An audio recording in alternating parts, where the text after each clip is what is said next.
Abra sua Bíblia no livro de Daniel, depois de Ezequiel.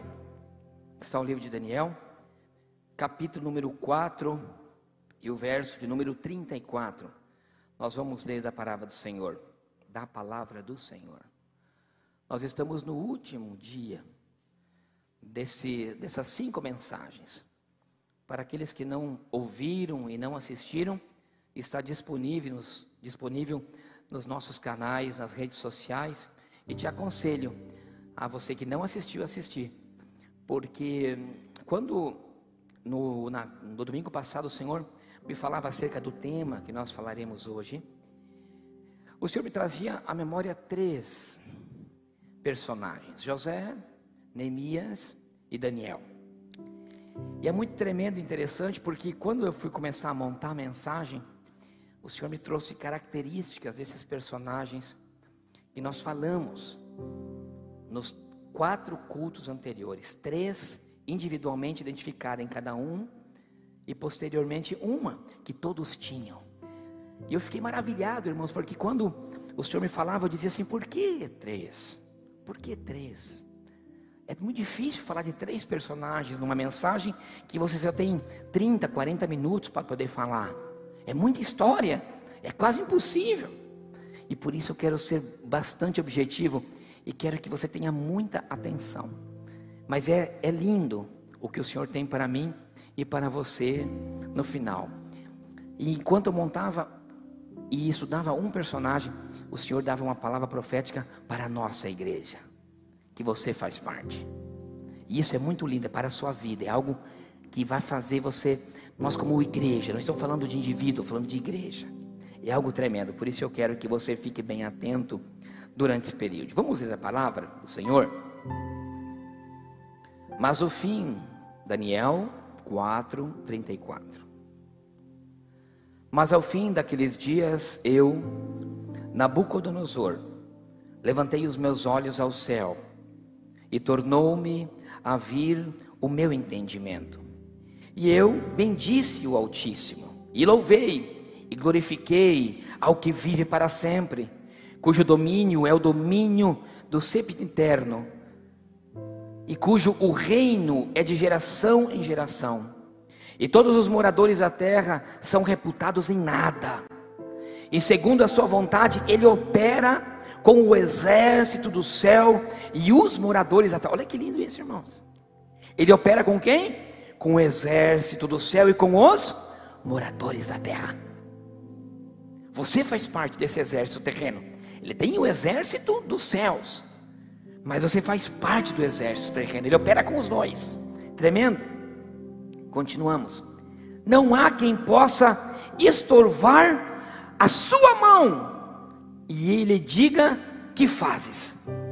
E no mesmo tempo me tornou a vir ao meu entendimento, e para a dignidade do meu reino tornou-me a vir a minha majestade, ao meu resplendor, e me buscar aos meus capitães e aos meus grandes, e fui restabelecido no meu reino, e a minha glória foi aumentada. Agora, pois, eu, Nabucodonosor, louvo e exalto e glorifico ao Rei dos céus, porque todas as suas obras são verdadeiras, e os seus caminhos e juízos, e pode humilhar aos que andam na soberba. Pode sentar, por gentileza.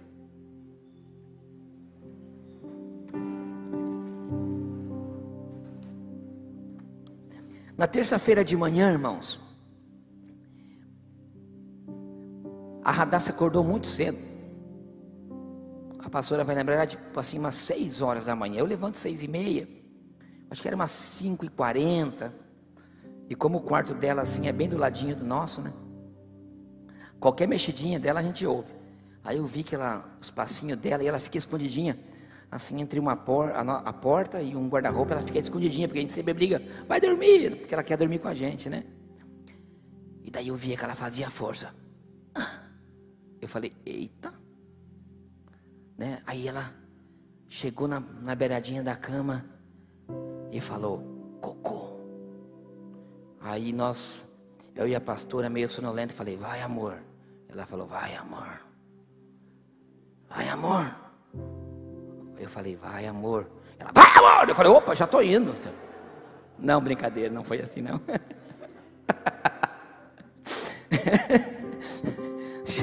Não, daí sempre um de nós dois vê quando... Aí eu já levantei, eu falei, já vou levantar, porque não adianta.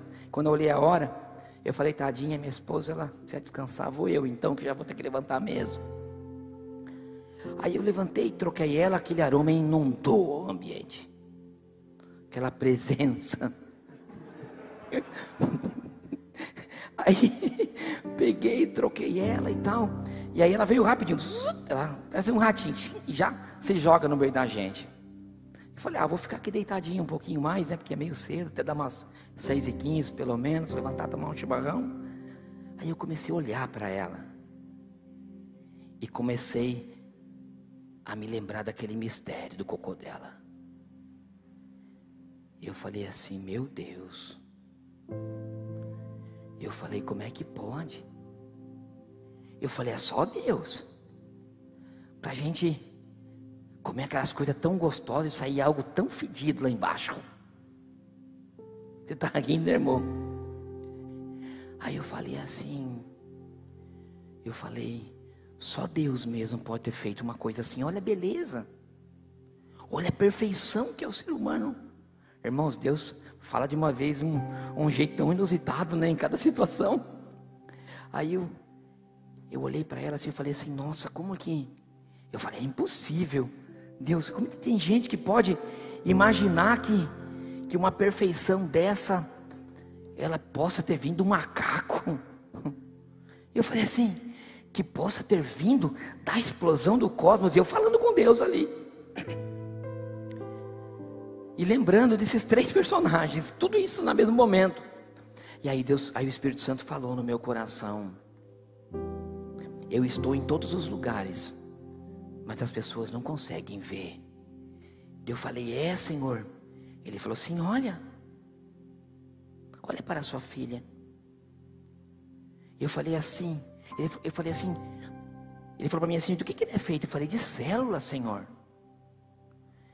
E aí Deus falou para mim, do que é composto a célula? Eu disse assim, a célula humana é composta de membrana, citoplasma e núcleo. Aí eu falei, aí na hora veio na minha mente meu corpo físico, e ele falou, e o teu corpo? Eu falei, de membros inferiores, membros superiores e cabeça. E ele falou assim, e o teu membro? Eu cheguei até a tomar nota, irmãos, e a tua pele? Eu falei, derme, hipoderme e epiderme. 3. Aí eu olhei para o guarda-roupa que fica logo atrás assim, e o Senhor falou para mim assim, e a matéria? Eu falei, e o Deus falou para mim assim, aquele guarda-roupa? Eu disse, é feito de matéria. E a matéria do que é composta? De massa, moléculas e átomos. E o Espírito Santo fala, e os átomos? Eu falo, prótons, nêutrons e elétrons. E Deus fala para mim assim, eu estou também na natureza. Do que é composta uma árvore? E eu digo assim, de raiz, de tronco e de folhas. E Deus fala, e o dia? Eu falo, de manhã, de tarde e de noite. E Deus fala, e as forças da natureza? Eu digo, fogo, vento e tempestade. E a terra? Eu digo, de terra, de água e de ar. E dizia água, eu digo, 2 moléculas de hidrogênio e uma de oxigênio. E o tempo? Eu digo, do passado, do presente e do futuro. E Deus fala para mim, eu estou em todas as áreas, o Pai, o Filho e o Espírito Santo, e ninguém consegue ver.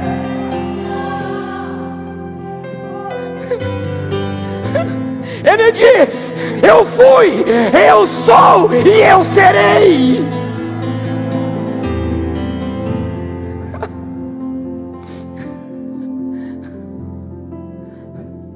E Deus fala: e você? Eu digo: eu sou o templo do Espírito Santo. Eu sou feito de corpo, de alma e de espírito. Eu sou a casa para tu morar, Senhor. Digo: enche, Senhor, enche a sua casa. E eu digo: que tu apareça na minha vida. E Romanos diz isso, que Ele é, que Ele foi e que Ele será. Mas não é isso que eu quero pregar nessa noite, irmãos. Deus, Ele está em todos os propósitos. É só você olhar e ver. Olha ao teu redor, porque Deus está ao seu redor. O Senhor me falava: José, Neemias e Daniel. Os três têm semelhanças fundamentais, e que são situações de vida como a eu e que você tem. José, eu não vou poder entrar em detalhes da história, mas eu cutuco a tua curiosidade para ler sobre a vida dos três, para ler profundamente a vida dos três, não superficialmente. José está no livro de Gênesis, a partir do capítulo 37. Neemias leva um livro, que é uma oração em seu nome. Daniel também leva um livro profético. Mas os primeiros 4, 5 capítulos, como esse que nós lemos, fazem parte da história da vida de Daniel. Os três foram arrancados do lugar aonde eles estavam e levados a um lugar muito distante. José nasceu numa família, vamos dizer, naquela época, nômades, filho do seu pai Jacó, filho de Abraão, um homem que tinha muita promessa de Deus na sua vida. Então José nasce numa família onde ele diz assim: minha família é uma bênção, eu sou o queridinho do papai, o último, quase o último, porque um nasceu depois. Até aquele então da história, o último. De repente o pai lhe dá presentes, e o pai diz: ei, vai lá junto com teus irmãos que estão trabalhando um pouquinho, meu filho. Então ele chega lá, já se exibindo: olha a roupa que eu ganhei do meu pai. E os seus irmãos, com muita inveja dele, pegam aquele menino, botam numa cova, num poço, e não só isso, rasgam as suas túnicas, as suas vestes, e vendem aquele menino para os mercadores que passavam, levando mercadorias, que era uma rota de comércio. Vendem José, e José vai longe, a mais de 800 quilômetros de distância da sua terra, e é colocado no Egito.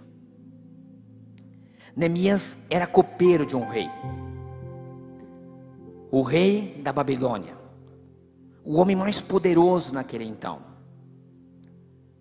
Neemias tinha um bom emprego, ganhava bem, era um homem de confiança, não tinha nascido num berço com promessa de Deus. O seu, como geral, sendo um homem descendente das tribos de Israel, tinha promessas na sua vida, era um cristão de hoje, vamos dizer assim, mas era um homem comum como eu e você, com um emprego, com um bom emprego, com um salário, com um bom salário.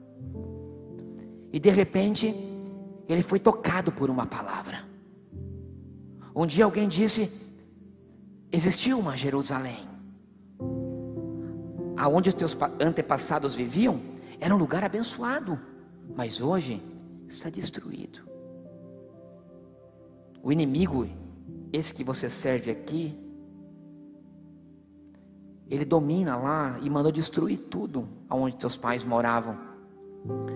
Então aquele homem, ele toma uma decisão. Ele fala: eu vou querer conhecer essa história. Eu vou querer conhecer o lugar aonde esse Deus se manifestava. Eu quero conhecer um pouco mais. Eu nunca tive. E além do mais, todos os meus parentes estão lá, já viraram crente. Então ele, comovido de muita compaixão e amor, ele pede a conta para o seu patrão. Ele falou: você vai embora, cara? Sim. Para onde você vai? Falei. Ele falou: você conhece lá? Não. Cara, você vive no palácio. Tua vida é abençoada. Lá é uma miséria. Lá está tudo destruído. Ele fala: não, eu quero ir. Então seu patrão lhe dá a conta, acerta todos o seu acerto, ele bota, quem sabe, o seu dinheirinho no bolso, uma recomendação de um bom funcionário, e vai a quilômetros e quilômetros de distância da onde ele estava, e vai para Jerusalém. O terceiro, esse então, pensa, nasceu num berço de ouro. Daniel diz que era nobre, descendente da tribo de Judá, de uma linhagem real, diz a Bíblia, instruidíssimo, tanto na palavra como numa universidade. Era um cara que dizia assim: o meu futuro está praticamente garantido. Dinheiro, meu pai tem à vontade. Educação da melhor. Sou crente, conheço a palavra desde o berço. Ainda pelo contrário, fui na melhor escola teológica. Sem contar, ingressei na melhor universidade. Passei nos primeiros lugares do vestibular. A ciência e o conhecimento estavam em todas as áreas da vida de Daniel. Mas de repente, vem o inimigo, pega Daniel, arranca da sua casa, leva muito distante para o reino Medo-Persa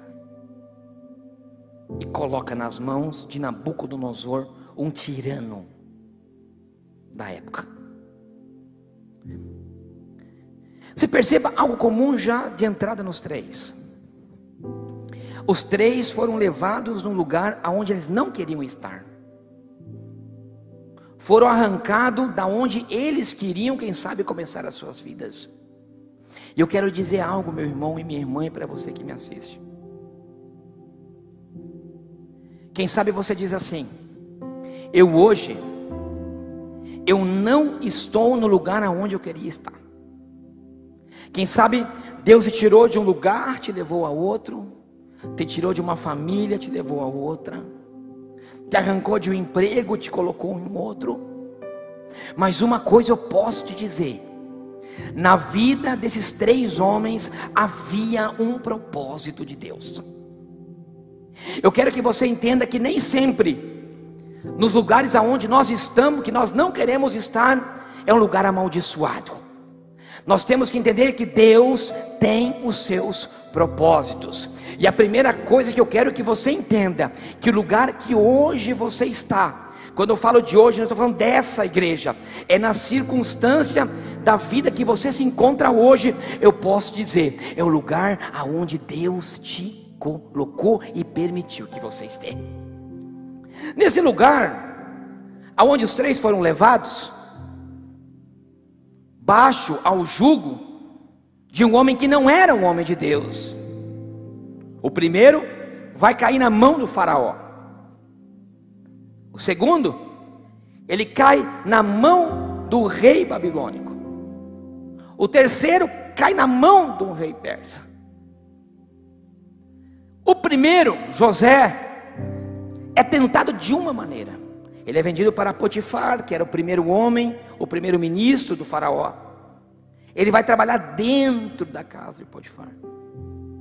Ali, a mulher de Potifar, porque diz que José era um homem bonito, um jovem bom, ela tenta seduzir a José.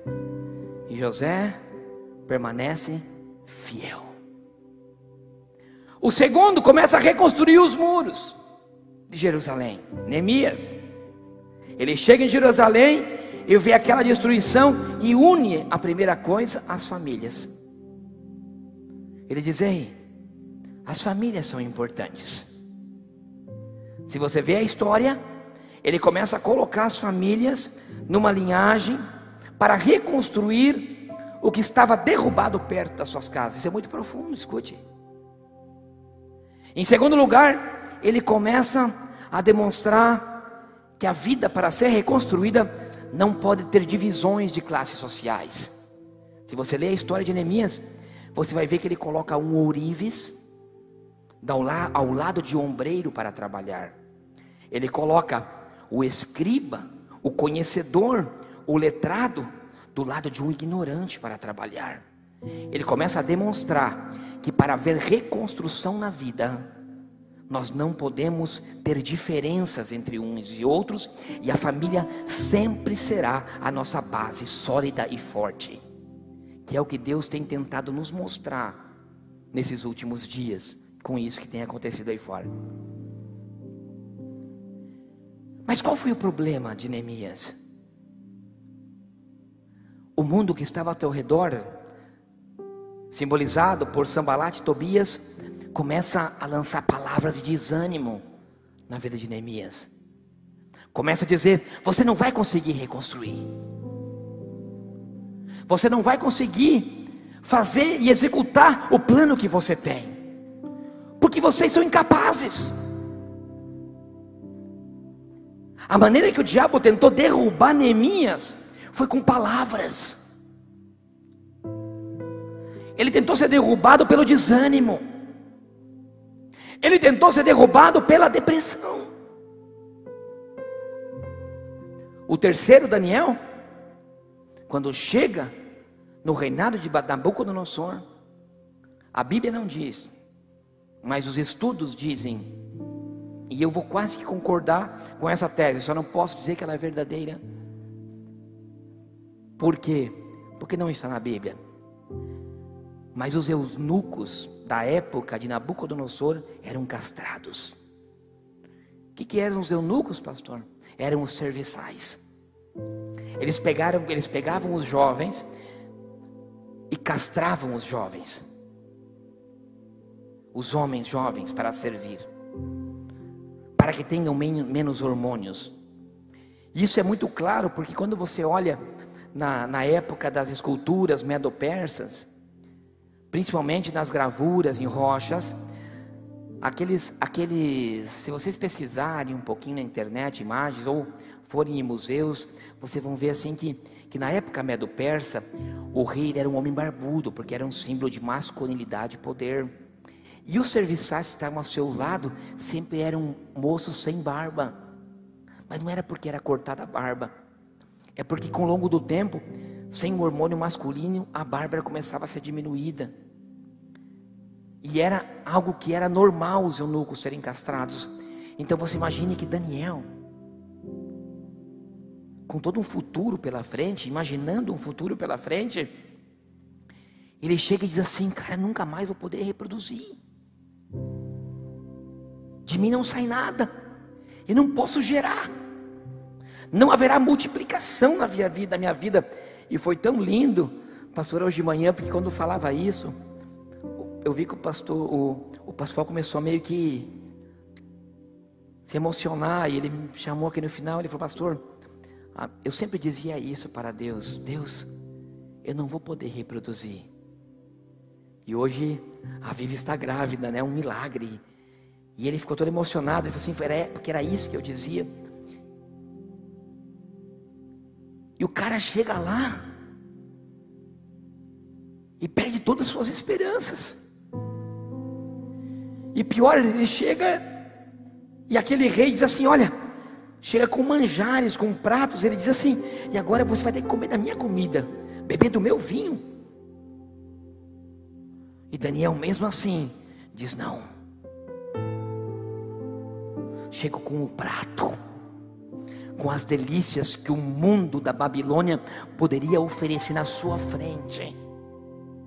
E mesmo na circunstância que ele se encontrava, ele não negou. Ele poderia dizer: aonde que está o meu Deus agora? Que me arrancou da minha vida de futuro, da minha vida que poderia ser uma vida exitosa, para mim ser um serviçal ainda de um rei desse, um endemoniado desse. E ainda ele quer que eu participe das suas delícias. Não. Daniel continuou íntegro. Ele diz assim: eu não vou comer desses manjares. Os 3 foram arrancados do lugar aonde eles pensavam que era o lugar aonde eles iriam prosperar, aonde teriam as suas vidas honradas. E os 3 pior são arrancados dos seus berços, da sua fé, e colocados num mundo aonde oferecia as coisas a qual eles não acreditavam. E se nós olharmos, olha tudo que o mundo tem oferecido. Somos arrancados de inúmeras situações, colocados em situações adversas, e a tentação chega na nossa porta. Aquela mulher foi tentar a José quando ele estava trabalhando. Irmão, cuida. A tentação, ela vem aonde você menos espera. Os reis vão querer fazer que você faça a mesma coisa que eles fazem. Eles vão querer que você coma da comida que eles comem. Eles vão querer fazer com que você tenha atitudes que eles têm. Belsazar, que foi filho de Nabucodonosor, cara, isso é muito forte. Belsazar, que foi um rei. Daniel serviu a 3 reis. Nabucodonosor ofereceu manjar. Belsazar, filho de Nabucodonosor, quis fazer com que Daniel parasse de orar. Foi feito um decreto para que ele não orasse. E diz que mesmo assim Daniel 3 vezes ao dia abria as 4 janelas do seu lugar de trabalho, ou do seu onde ele estava, ou na sua casa, e dobrava aos seus joelhos e continuava com a sua mesma fé. Por esse motivo, por sua fé, foi jogado numa cova de leões.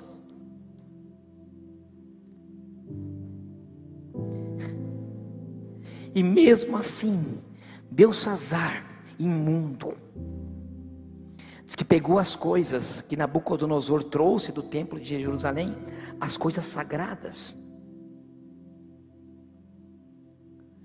e começou a fazer orgias. Começou a pegar as taças, os utensílios, as coisas sagradas da vida daquele povo, e começou a usar para seu melhor prazer. Orgias, bacanais. E diz que numa daquelas festas, o dedo de Deus escreve numa parede. Irmão, Deus tem os seus olhos em todos os lugares. Ele está em todos os lugares. Ele está em toda a criação. E esses 3 homens, principalmente 2, José e Daniel, tinham tanto era a presença de Deus na vida daqueles homens, que eles tinham visões, sonhos. Deus usou José para revelar o sonho de Faraó. Deus usou a Daniel para revelar o sonho de Nabucodonosor e para revelar as letras que estavam na parede na vida do rei Belsazar. A revelação de Deus, a glória e a presença se manifestava na fidelidade que aqueles homens tinham. O primeiro, José, tinha algo que nós falamos no último domingo, uma característica que quando eu comecei a buscar e ler sobre a vida de Daniel, sobre a vida de Neemias e sobre a vida de José, vários livros traziam como característica principal na vida deles aquilo que nós falamos nos 3 domingos e 4 anteriores. O primeiro, José, tinha uma característica tremenda, que era um homem que sabia perdoar. Vendido e traído pelos seus irmãos. Se você ler na história, os seus irmãos voltam na vida dele. E quando os irmãos chegam e se apresentam para ele já no Egito, ele perdoa os seus irmãos. Neemias tinha uma característica fundamental, que nós falamos no primeiro dia dessa série de mensagens. Ele tinha amor pelo próximo. Ele largou tudo por amor aos irmãos que passavam dificuldades em Jerusalém. O amor. Daniel era um homem íntegro e fiel. Em nenhum momento ele se corrompeu. Em nenhum momento as coisas que apareceram na sua vida fizeram que ele se desviasse da sua fé e daquilo que ele acreditava que era a integridade na sua vida. E os 3 juntos tinham 2 características. Uma delas, que eles acreditavam no seu Deus. A fé, que nós falamos num outro culto. Nenhum momento eles perderam a esperança e desviaram do seu Deus. Independente da circunstância, eles continuaram tendo visão, sonhos e acreditando no que Deus tinha para a vida deles. Irmão, você pode me dizer: pastor, você não sabe o que eu estou passando. A única coisa que eu posso dizer é que você continua com fé, continua sendo íntegro, porque Deus, Ele te honrará. Agora, o tremendo desses 3 homens, que nenhum deles fez aliança com seus reinados, nenhum deles se dobrou diante dos manjares, e isso foi fundamental para que eles possam receber cadeiras de honra. Sabe o que eu quero dizer, irmão? Que Deus tem preparado cadeiras de honra para os seus filhos. José, quando o faraó, quando o Potifar começou a ver as características daquele moço, e diz a Bíblia que ele inclusive acreditou que ele não tinha tentado, porque aquela mulher, quando não conseguiu seduzir, e o diabo é assim, irmão, ele fica enfurecido quando ele não consegue te derrubar. Diz que ela tentou armar, pegou um pedaço da roupa dele, chegou para o marido e disse: olha, ele tentou me violentar, isso e aquilo. E diz que Potifar colocou ele na prisão. Mas se entende pela palavra que ele não acreditou que José pudesse ter sido infiel, porque ele conhecia a vida de José. E disse que quando o faraó viu Deus na vida de José, ele falou assim: eu preciso colocar esse homem como governador do Egito. Então diz que ele coloca aquele homem como governador do Egito. E José começa a encher os celeiros do Egito, encher. Diz que havia uma prosperidade tão grande na vida de José, que diz que tudo o faraó colocou nas mãos. Ele foi honrado como governador. Diz que nenhum homem tinha autoridade maior do que José abaixo de faraó. Neemias também não se dobrou, e quando o seu rei viu, diz que ele colocou ele também num grande cargo de autoridade e governava as províncias que estavam em Jerusalém. Daniel, quando foi visto Deus na vida dele, aquele homem, aquele rei, aqueles 3 reis disseram: há tanta sabedoria, há tanto Deus na vida dele, que nós temos que colocá-lo também como governador de províncias. Irmão, você não precisa fazer aliança. Agora eu vou pegar um pouco pesado. Ei, meu querido, minha querida, você que me ouve ou me assiste, ei, você não precisa de aliança política para prosperar. Você não precisa se dobrar para reinos aí fora para que Deus possa te honrar. A honra, ela vem através da integridade, da fidelidade e do amor. E quando as pessoas olharem para você, elas verão Deus, e aí sim elas te colocarão em cadeira de honra. Porque uma honra, ela é dada não por homem. A honra e a prosperidade, ela é dada por Deus, irmãos. E Deus irá te honrar. Deus tem cadeira de honra para você. Mas antes da honra, existe túnica rasgada. Antes da honra, há poços. Antes da honra, há traições. Antes da honra, há longo caminho de caminhada para chegar no lugar do propósito que Deus tem para a tua vida. Antes da honra, virá pratos para te derrubar. Ei, mas todas essas coisas precedem e antecedem a honra que Deus tem para nós. O que Deus quer é uma igreja íntegra.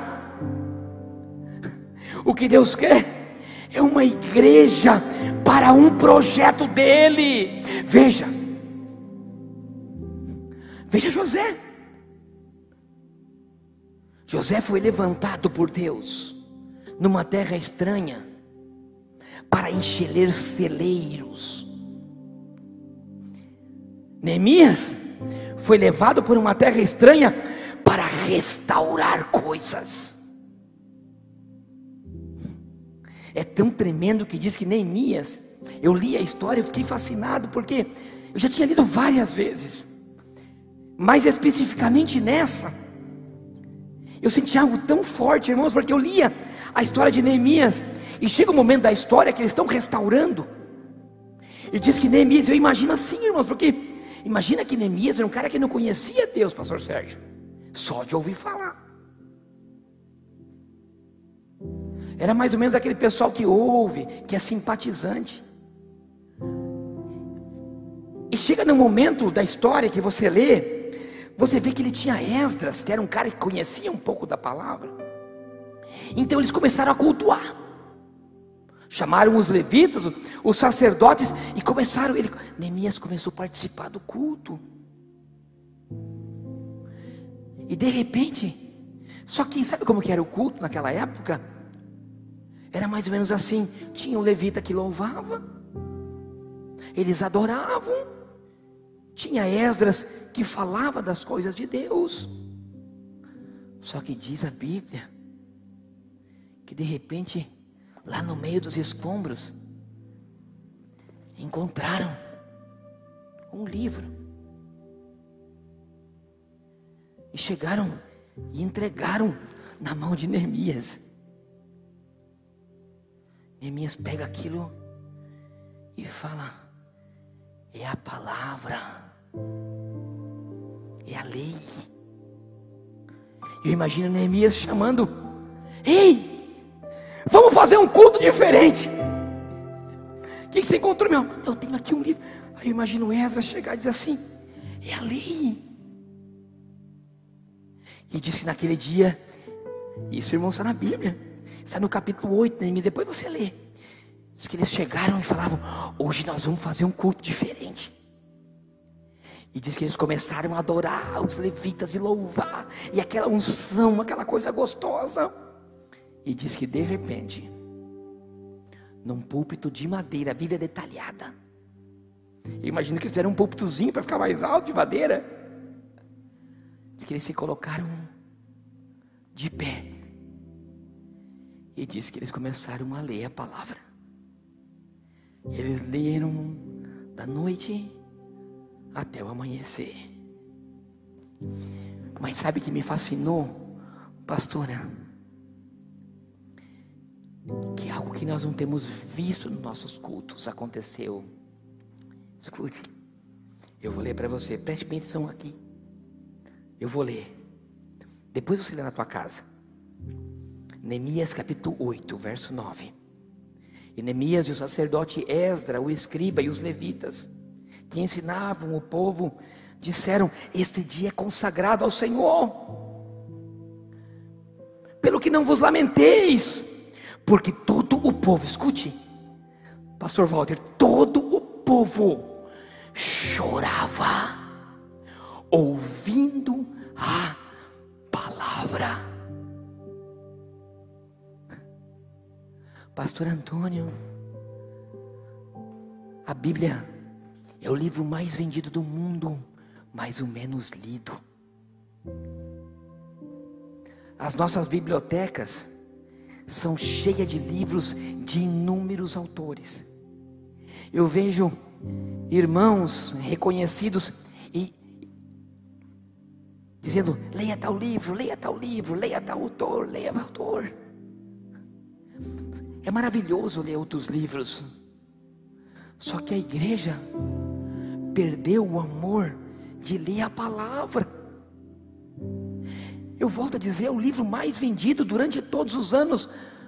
Só que eu digo, Deus já não é o mais lido, é o mais vendido. Aí a pessoa tem a Bíblia Thompson, a Bíblia Revelada, tem a King James, tem a Nova Versão Internacional, tem a nova versão aí, a sua casa enfileirada, empoleirada, e sem contar aquela casa que tem a Bíblia aberta toda empoeirada. Ela só é uma Bíblia, é só um livro. Mas aquele povo lia a palavra e chorava. As pessoas liam e Deus falava: é impossível você ficar sem derramar uma lágrima. E quando Deus fala, a igreja, abra o seu coração para a palavra, pelo amor de Deus. Se você não tem tempo, eu digo nessa manhã, e digo com todo o amor de coração de pastor pela sua vida. Se você faz parte de um departamento aqui dessa igreja, e você só participa dele porque é o único dia que você tem. Vou pegar um exemplo de novo, eu sempre pego grupo de louvor, e vou continuar pegando, porque senão podem pensar que eu estou falando alguma coisa como indireta. Eu não faço isso, irmãos. Irmão, se você faz parte do grupo de louvor, e você só tem quinta ou sexta, vocês ensaiam, né, pastor? Quinta ou sexta, não sei. Você fala: não, eu só tenho a quinta-feira, o resto das minhas 24 horas por dia estão tomadas, então eu vou me dedicar para vir, e você vai vir e vai tocar e vai ensaiar isso, aquilo.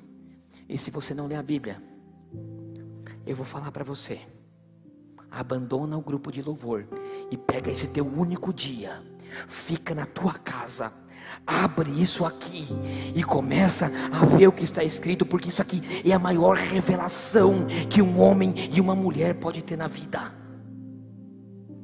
Quando eu li isso, o Senhor me fez chorar, porque eu digo, a parte da palavra é a parte mais irrelevante dos cultos de hoje.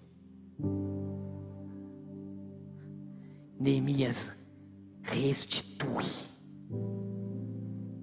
aquilo que tinha sido perdido em Israel, o culto e a adoração a Deus. Escute, meu irmão, você não precisa nascer num berço evangélico,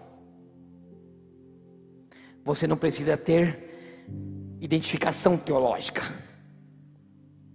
e Deus pode te usar para restaurar a sua família, através da palavra. Deus pode te usar para você restaurar vidas, através da palavra. A única coisa que você tem que fazer é acreditar que Deus fala através da sua palavra. Ele vai te revelar.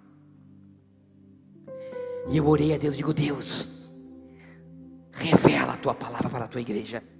Quando eu falei da tua igreja, eu falei da nossa mesmo. Falei: Deus, começa a quebrantar.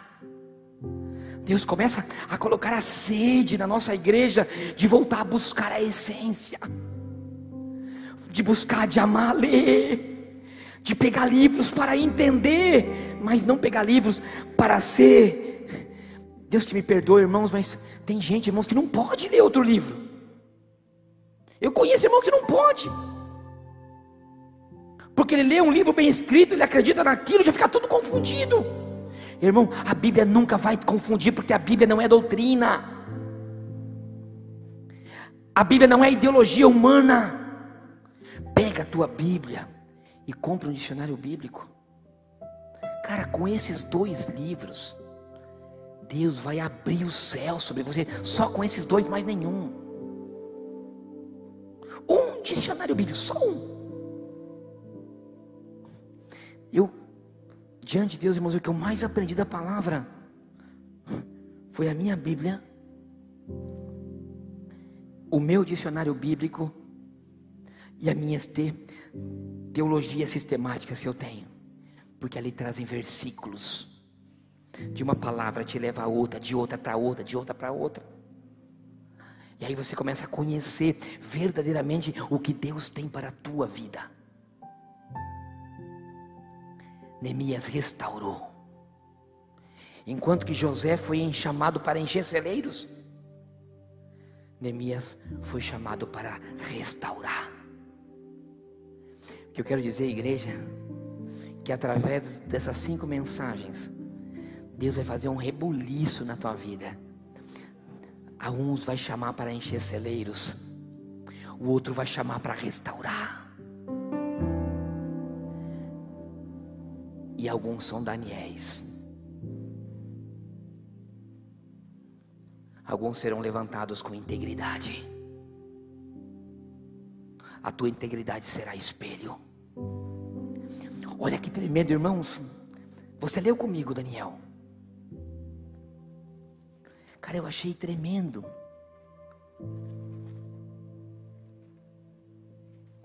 Você lembra o que nós lemos?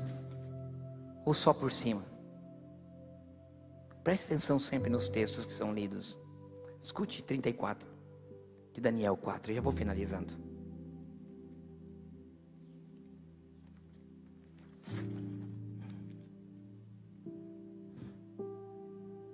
Olha o que foi Daniel na vida de um rei tirano. Escute. Se você tirar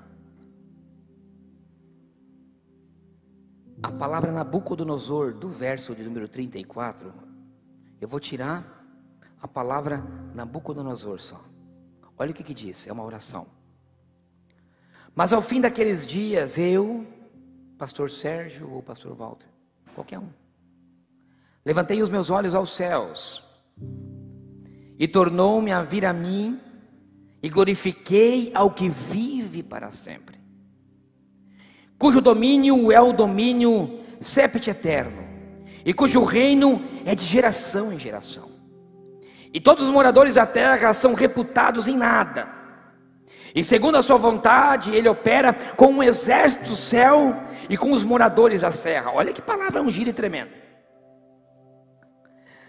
Não há quem possa estorvar a sua mão, e ele diga: que fazes?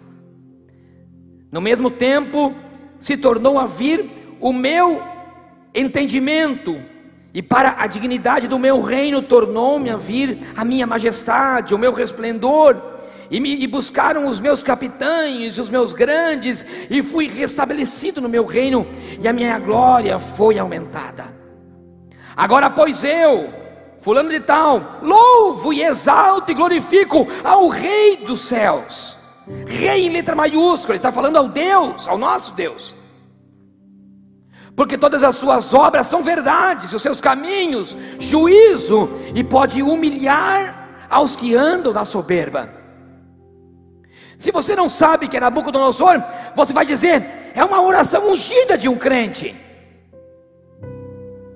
Não, aqui é o rei tirano que mandou castrar a Daniel. É o pai de um homem que fazia orgias. Então o que o senhor está querendo dizer, pastor? Que se você ler um pouco antes, você vai ver que esse mesmo homem, ele diz, não há Deus maior do que o Deus da vida de Daniel. O que eu quero dizer para você, sem medo de errar, que isso é uma oração de um homem convertido. Eu quero dizer que o testemunho de Daniel, a integridade de Daniel, converteu aquele homem. Porque aquele homem foi jogado no pó, porque Daniel revelou que ele iria parar no pó. E Daniel era um homem que não tinha medo de falar a verdade. Eu não tenho tempo para te minuciar a história. Só que aquele homem tirano, mundano, quando ele olhou a integridade na vida e a fidelidade na vida de Daniel, ele se converteu. Ei, você não consegue entender que o nosso testemunho é o que traz conversão no mundo? Não é preciso que você se aliancie. Não é necessário que você se corrompa para crescer. A tua integridade fará honra sobre a sua vida. Escute, Deus tem cadeiras de honra para os seus filhos. Irmão, começa a entender isso. Deus vai te honrar na tua empresa. Continue firme no teu propósito, seja honesto. Não deixe o diabo te derrubar, que não haja mentira nos seus lábios. Seja íntegro. Continue com um amor incondicional, por mais que as pessoas te firam, chegam a te ferir, te machucar, realmente te castrem. Continue amando. Continue. Porque Deus fará na sua vida o que chama glória, cabode. A glória de Deus, ela encherá a sua vida, e você será honrado sim. O problema é que nós hoje imaginamos que a honra é ser reconhecido. Então nós somos assim: eu serei reconhecido, eu quero ser honrado, parece que todos me conheçam. Não, Deus te dará honra somente com um propósito. Deus te honrará para que você honre aquele que te deu as coisas. Deus te fará próspero financeiramente com um propósito, para que você seja provisão para aquele que não tem. Deus te honrará como ministério, como pastor, como pregador. Não é para que você tenha seguidores para você, é para que você faça seguidores para Ele.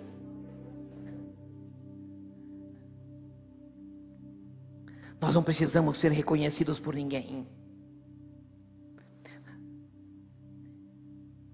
O problema é que eu escrevi assim uma frase, escute, irmãos. Deus não precisa de homens. Quando eu montava a mensagem, isso veio ao meu coração. E escrevi, eu falei, Deus não precisa de homens com ministérios mundialmente conhecidos. Deus precisa de servos que conheçam a Deus. São coisas diferentes. Nós não precisamos de ministérios reconhecidos e conhecidos no mundo. Não. Nós precisamos ser homens que conhecemos a Ele, da intimidade. Nós não precisamos, Deus não precisa nos fazer conhecido. Deus precisa fazer com que nós façamos o nome dEle ser reconhecido como Senhor das nações. Tem aquela música que diz assim, né, Nenê? Eu não preciso ser reconhecido por ninguém. Me ajuda, Nenê. Não é assim que canta? Eu não preciso ser reconhecido por ninguém. Eu não preciso ser Escute. reconhecido por ninguém.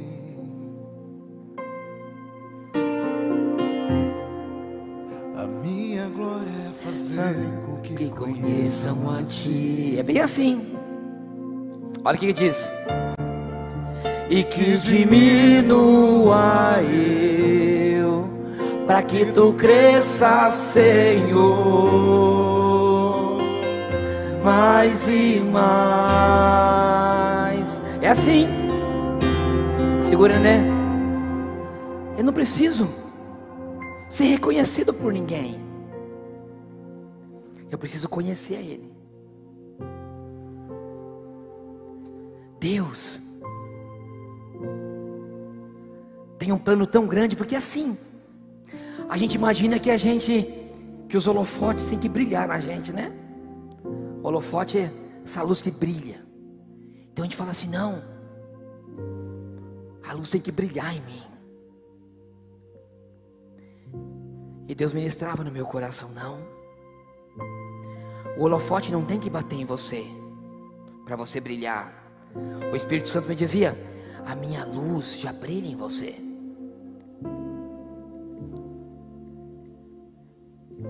O holofote não tem que brilhar em você. Você tem que ser o holofote, escute. Por quê?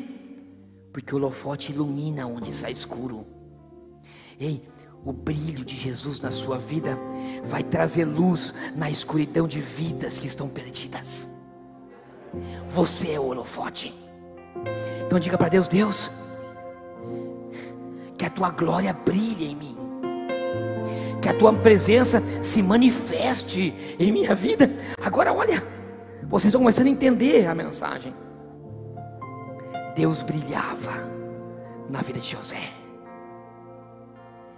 Deus brilhava na vida de Jeremias. Deus brilhava na vida de Daniel. Nenhum pediu honra, Deus os honrou. A palavra para a tua vida é: seja fiel e íntegro, que Deus irá te honrar. Amor, integridade, fé e perdão. Agora existe uma palavra revelada aqui para a nossa igreja. Isso é para aquele que ouve. Não se dobre. Daniel, durante 3 reinados diferentes, ele não se rendeu. Foi para a cova, foi para a humilhação, foi para a prisão, mas não precisou de nada para ser honrado. Palavra para o seu coração. Agora eu tenho uma palavra para a nossa igreja. Quando eu rascunhava essa palavra, vocês lembram que eu disse que José teve um ministério na vida? O quê? Encher. Havia uma prosperidade tão grande na vida de José. E José não tinha medo, irmãos. E eu me lembrava que quando eu preparava essa palavra, eu me lembrava de uma situação, a gente tem tempo ainda. Eu me lembrava de uma situação na minha vida. Porque tem vezes que o medo, irmãos, é terrível. E o medo, ele se apresenta nas nossas vidas em inúmeras áreas, em inúmeras circunstâncias. De alguma maneira o diabo vai tentar. E quando eu via tudo isso, eu me lembrei muito quando eu tinha, sei lá, meus 22, 23 anos. Eu sempre tive muita vontade de trabalhar, de ganhar o dinheiro. honesta, sempre gostei de trabalhar, de ver o resultado do trabalho. Eu me lembro que tinha uma empresa em Assunção que era muito grande. E eu viajava de ônibus e o cara nunca atendia. Nunca. Eu batia, ele nunca atendia. Um dia, através de uma outra fábrica, eu conhecia o proprietário. E naquele momento que eu conheci ele, eu comecei a ficar amigo dele. Então ele pedia as coisas, eu sempre fazia com muito amor. Deus sabe o que eu estou lhe dizendo e conhece meu coração. Nunca pedi nada em troca, nunca. E nem tampouco fiz por interesse. Ele me pedia alguma coisa do Brasil, fazia. Um remédio, mandava, até hoje continuo fazendo. Ele trabalha comigo até hoje. Já passaram-se mais de 25 anos. Cara, e o cara era o cara. O cara era conhecido nesse Brasil inteiro, nessas fábricas de material de construção. Era o maior importador de cerâmica, não só do Paraguai, de toda a América Latina. A voz dele tinha autoridade. E tinha uma fábrica que nós trabalhamos até hoje, que ela era a fábrica top das louças sanitárias. Ele comprava muito.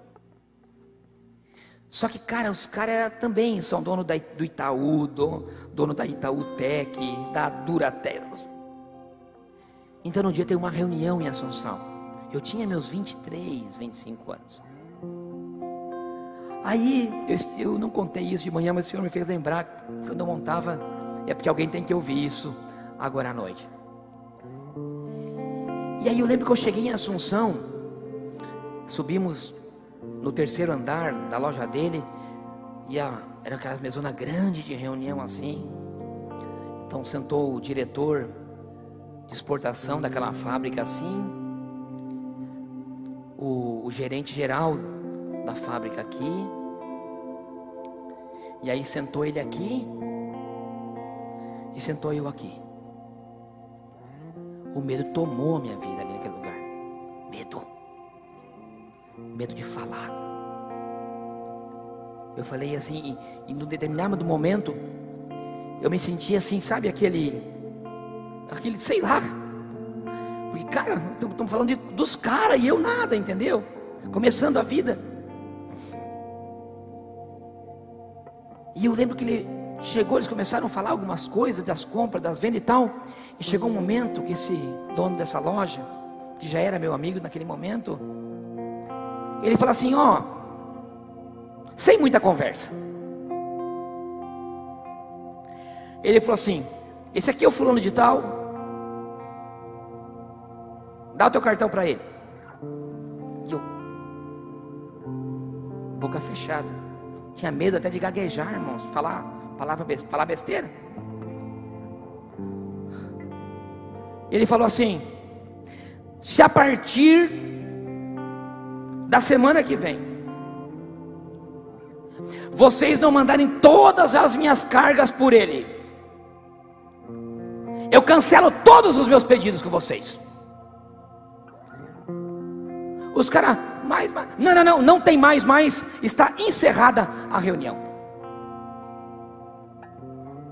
Os caras, e eu assim, aí ele abre um sorriso para mim. Irmãos, é tremendo, você vai entender o que Deus quer te falar, tá? Ele abre um sorriso para mim. Ele fala assim, por que você ficou com medo? Eu falei assim, Oswaldo, mas cara, pensa, eu não sou um Zé Ninguém. Ele falou, não, você não é um Zé Ninguém, você está comigo. E eu sei a força que eu tenho em cima deles. Escute que eu quero lhe dizer algo, irmão.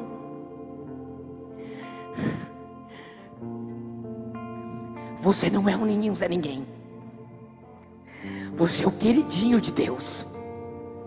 Você é amigo de Deus. Enquanto Ele fecha a cara para esses demônios que estão aí fora, entendeu? Ele olha para você e diz assim, não tenha medo, você está comigo. Ei, irmão, não tenha medo. Você só tem que ser fiel a Ele. Você só tem que fazer a vontade dele, que ele vai te honrar.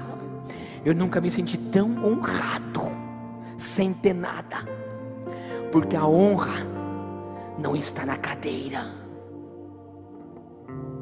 a honra não está na posição, a honra está nos olhar daquele que tem o poder e a autoridade para determinar. Isso é honra. Ali, pensa num baixinho que tinha cabelo na época, saiu se achando, hein? Ó, o cara tá comigo, nenê. Tá até hoje. Até hoje manda o remédio. Foi sábado à tarde, liguei pro nenê. Nenê, o Leco não entregou lá o remédio do Oswaldo? Cara, a amizade continua a mesma depois de anos. Não é a tua posição que te faz menor ou maior diante de Deus, é o grau de lealdade, de intimidade. Cara, isso é muito tremendo. A tua lealdade e intimidade diante dele vai te fazer honra. A lealdade precede a honra. Nunca esqueça disso. A fidelidade precede a honra. A integridade precede a honra. Isso é tão tremendo, irmãos, que uma vez eu me lembrei agora, como se fosse hoje, com esse mesmo cliente.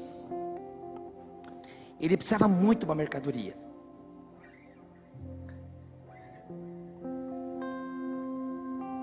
Ele era um cara que tem, hoje menos, mas mais, antes, um temperamento bem explosivo. Era daquele jeito que vocês viram, como tem testemunho. E assim, pau, pronto. E não volta atrás. E um dia, mesmo a gente amigo, porque às vezes a intimidade, ela faz a gente passar de alguns limites, assim. Liga no meu celular, eu vinha de viagem, ele... Pô, Jefinho, não sei o que e tal, minha carga, blá, blá, blá, blá, blá, blá, blá. Deu um carregou, falei, ô, Bochoso, para aí, cara. O que aconteceu? Ele diz, não, porque a fábrica falou que você não mandou o caminhão. Eu falei, não, mentira. O quê? Você é mentira. Não foi liberada a mercadoria. Eles ficaram com medo de você. Eles mentiram? Eu falei, sim, mentiram. Ele falou, tá bom. Irmãos, a minha palavra não fez com que ele nem ligasse para a fábrica para ver se era não. Ele acreditava naquilo que eu falava. A tua integridade, ela não pode mudar ao longo da tua vida. E para Deus isso é importante. Por quê?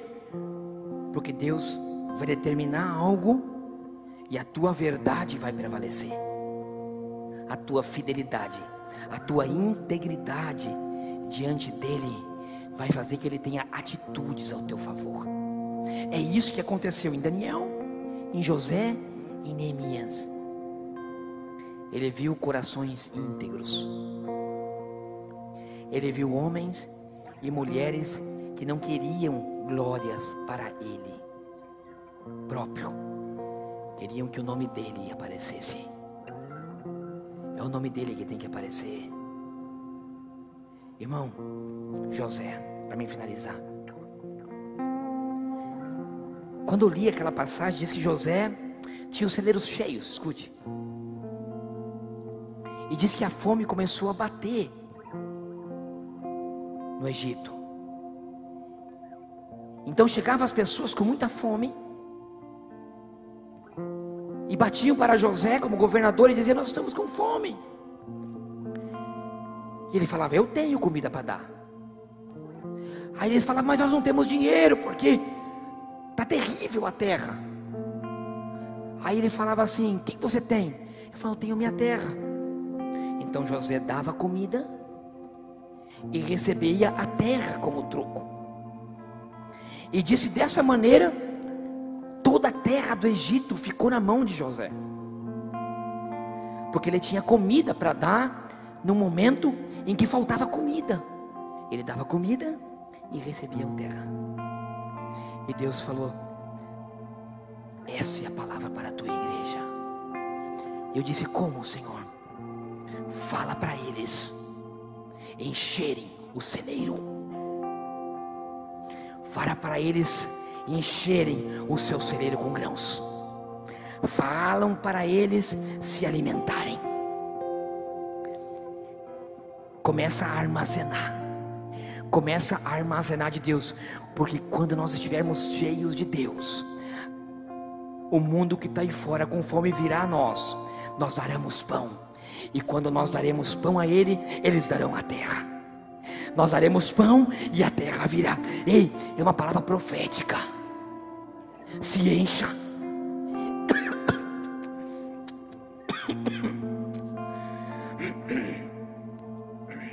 As pessoas estão com fome aí fora. A terra está na mão do inimigo. Só nós temos que nos encher de Deus. Para quando alguém vir, você vai falar: eu tenho para te dar. Toma o pão da vida. Toma o pão da vida. Eles vão. E aquela casa irá se converter. E nós ganharemos uma porção da terra. Começaremos com o Morumbi. Com as cruzadas. Deus vai nos usar. Vai usar eu, vai usar você. Vai usar o grupo de louvor. Só que você tem que entender que tem que estar cheio. Não tem como você dar o que você não tem. Igreja, vamos começar a buscar na palavra. Vamos começar a buscar a presença do Espírito. É você no teu quarto, na tua casa. José buscou sozinho. E se enche. Enche o teu celeiro. Porque para dar, eu dizia para Deus, é tremendo. Eu falava para Deus: Deus, o que eu falo para os teus filhos?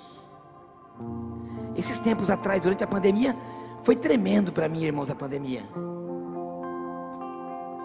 Outro dia eu conto uma outra palavra. Algo que aconteceu que foi tremendo. A pandemia para mim foi a melhor coisa que aconteceu. E naqueles períodos de busca de Deus durante a pandemia, eu falava para Deus. Sabe por quê, irmãos? Porque a gente sempre quer pregar, né? Uma palavra, você estuda, você faz esboço. Eu faço rascunho porque eu estou começando a escrever tudo que Deus me fala. Nada de teológico, eu estou escrevendo o que Deus me fala. Aí tanto é que está aqui, ó, Daniel é castrado, proibido de reproduzir, então tudo coisa assim. E depois eu quero ler porque a gente esquece. Aí eu falava para Deus, a gente era assim, o que eu vou pregar? Deus falou para mim assim: fala o que está dentro de você.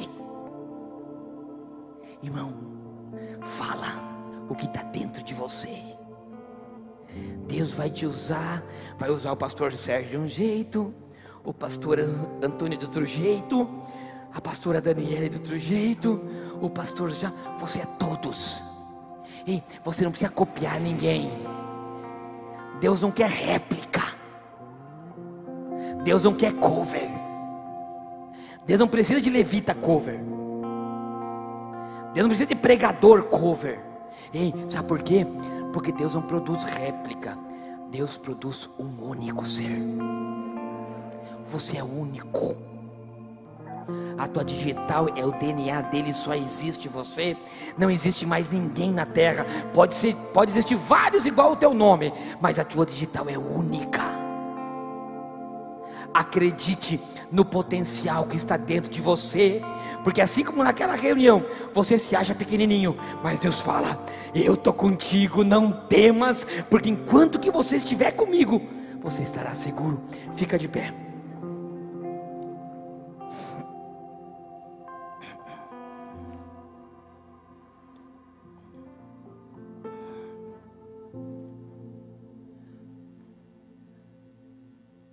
Quero que você feche seus olhos. Você entendeu perfeitamente as coisas que Deus tem para você. Você sabe perfeitamente o propósito que Deus tem. Primeira coisa, eu quero que você não esqueça que o lugar aonde você está é propósito de Deus. E é nesse lugar que você vai ser honrado. Você não precisa voltar, você não precisa ir. Deus te honrará no lugar aonde você está. A autoridade de Deus está sobre a sua vida, na tua fidelidade, amor, perdão e fé. E existe uma palavra profética derramada sobre a sua vida, por isso não temas. Não tenha medo, irmãos. Eu quero finalizar hoje essa série de mensagens. Foi maravilhoso estar com vocês, eu digo de coração, foi maravilhoso. Nós sentimos muito a presença de Deus e continuaremos sentindo. Só que agora Deus quer mais da gente. Nós temos que abrir a nossa casa para Jesus entrar. Nós precisamos dizer: venha Jesus, que Ele apareça na nossa vida. Porque tem pessoas que só conhecem Jesus à distância, de ouvir falar, assim como Neemias. Ei, sai do teu estado de comodismo. Nem que você tenha que sair dos escombros, mas que a presença dele seja manifestada na sua vida. Abra o seu coração.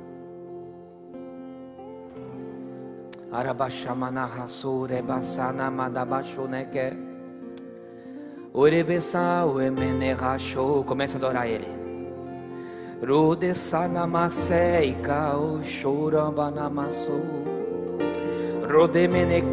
Senhor, começa a quebrar. Começa a quebrar, Senhor, todo sentimento de vanglória, todo sentimento de honra própria. Pai, eu quero te pedir agora, Senhor, comece a limpar o coração. Que o amor de Neemias pelas almas vá aos nossos corações.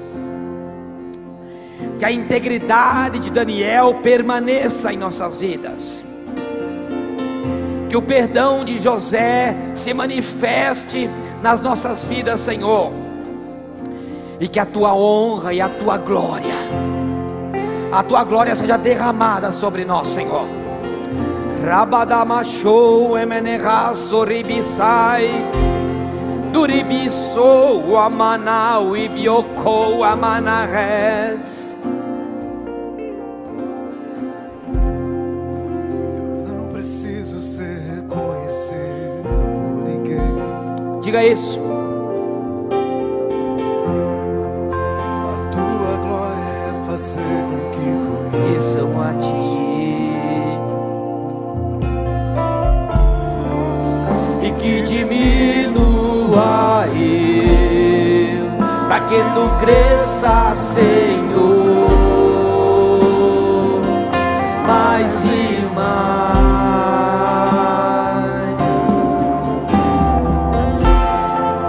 E como serafim que cobre o rosto diante de ti. Aleluia. Escondo o rosto para que vejam tua face em mim. E que diminua eu, diga isso, para que tu cresça, Senhor. Adora Ele. Mais e mais, Santo dos Santos, tua fumaça me esconde. Só teus olhos me veem. Diga isso. Debaixo de suas asas é o meu abrigo, meu lugar secreto. Só tua graça me basta, tua presença meu prazer.